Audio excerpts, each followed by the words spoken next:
देर रात breaking news में एक बार फिर से आपका स्वागत है। बता दूं आपको कि ये रात आधी रात के बाद अपडेट दे रहा हूं तो जानकारी कितनी इंपॉर्टेंट होगी। दोस्तों, खबर यह है कि इजराइल की सेना गजा, फिलिस्तीन, लेबनान के बाद सीरिया में घुस गई है। मेरे दोस्तों, अभी तो वीडियो विजुअल्स नहीं आए हैं, लेकिन जो हमारे इनपुट्स हैं वो हमें ये जानकारी दे रहे हैं कि सीरिया के अंदर इजराइल की सेना 500 मीटर अंदर घुसी है।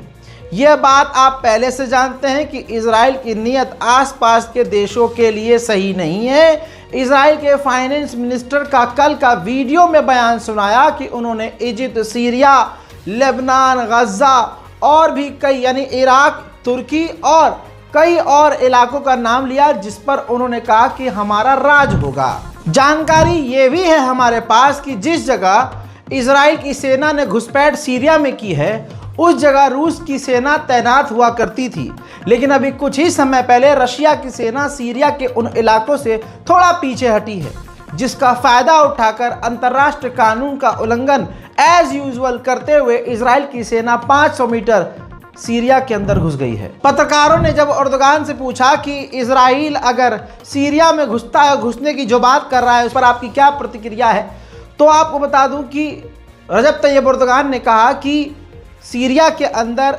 ईरान की फ़ौज और ख़ुद रशिया की फ़ौज है, उनका पूरा ध्यान रखना चाहिए और सीरिया की अखंडता का बचाव करना चाहिए, यानी सीरिया को ईरान और रशिया बचाए। इटली की प्राइम मिनिस्टर भी इजराइल पर भड़क गई हैं। इटली की प्राइम मिनिस्टर मेलोनी ने कहा कि जिस तरह से यूएन की मिलिट्री पर इजराइल लेबनान पर हमले कर रहा है, लेबनान के अंदर यूएन की मिलिट्री को भी इजराइल अब बख्श नहीं रहा है, ये बर्दाश्त नहीं किया जाएगा। Come sapete, il quartier generale della missione UNIFIL e due basi italiane sono state raggiunte da colpi di arma da fuoco sparati dalle forze israeliane, quindi non posso, anche come Italia, tornare a condannare quello che è accaduto. Non è accettabile, viola quanto stabilito dalla risoluzione 1701 delle Nazioni Unite। हजरात, आपको बता दूं कि खबर बिल्कुल ताज़ा आई है, breaking news, कि यूएन के मिलिट्री के एक और जवान को इजराइल की गोलीबारी में घायल होने का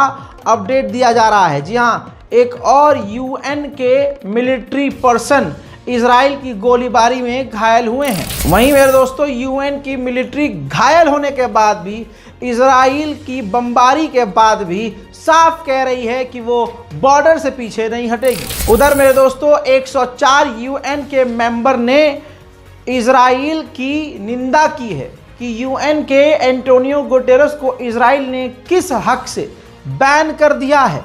अब जाकर जब यूएन की मिलिट्री पर इजराइल गोलीबारी कर रहा है तो यूएन को होश आ रहा है। वहीं आयरलैंड के पीएम एक बार फिर से इजराइल पर भड़क गए हैं और कहा कि यूएन की मिलिट्री पर गोलीबारी करना बंद करे इजराइल। वहीं यूएन ने साफ तौर से कहा है कि इजराइल की बमबारी में गाजा में हर दिन 10 बच्चे अपने हाथ या पैर खो रहे हैं।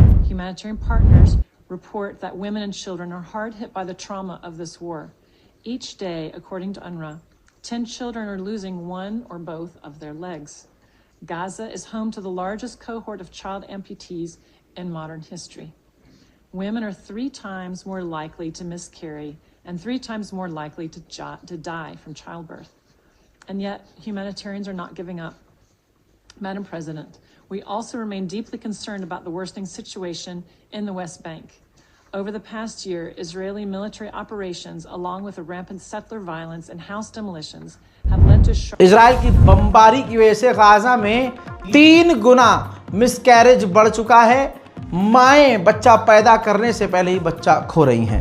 इजराइल की खौफनाक बमबारी में अब तक 42,175 लोगों की गजा में मौत हो चुकी है। उधर जापान में इजराइल के खिलाफ प्रदर्शन तेज हो गए हैं।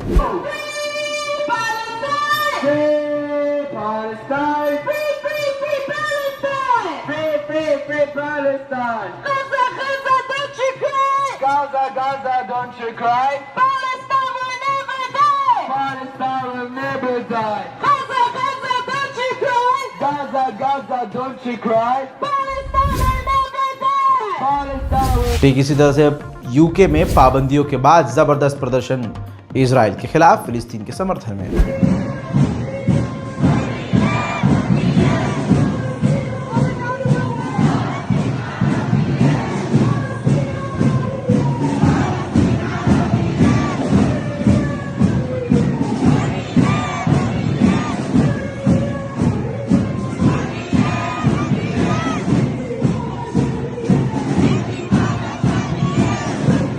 अब तो फ्रांस की सरकार ने भी अपनी जनता के आगे घुटने टेक दिए हैं।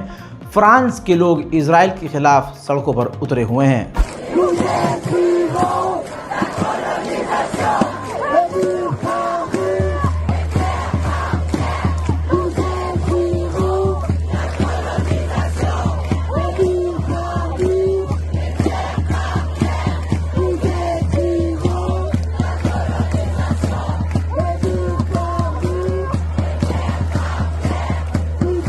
अब वापस आपको इजराइल लेकर चलूं तो इजराइल में नेतन्याहू के खिलाफ ज़बरदस्त प्रदर्शन खुद यहूदी कर रहे हैं।